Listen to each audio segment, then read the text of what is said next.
कोण नाही काय देत मायावर कर्ज आहे कर्ज फेडू म्हणतात कोण बेरोजगारी कोण आहे काय राहिलं याच्यात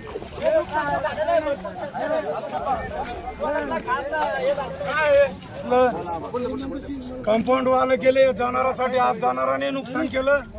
आणि रात्री 8 वाजल्यापासून तर सकाळी 7 वाजता पाऊस धुवाधार चालू होता ढगफुटी होत्याचं नव्हतं झालेलं आहे काय करायचं कशात फेडायचंय माझे 100-200 छड्या होऊन गेले विहीर बुजली पाहून घ्या कॅमेरा लावा तिथं मीडियावाले पुरे कॅमेरे घेऊन जा तिकडं साहेबाला दाखवा विहीर सगळं कर्ज फेडायचं कसं आहे फळबाग आहे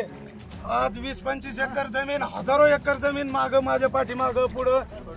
पूर्ण सडून गेलं सोयाबीन तुम्ही बघा काढणीस आलेले की नाही 100% नुकसानी तायडे साहेब मुसंबीत पाणी होतं ते आमच्याजवळ पर्याय काय आहे सांगा साहेब कर्ज फेडायचं कसं कर्ज फेडायचं कसं बँकेवाले सोडणार आहे का शेतकऱ्याला इलाज काय दुसरा सांगा फडणवीस साहेब म्हणे की आता हे कर्ज कशाला नंतर आणि सोलर पाट्या पण गेलेले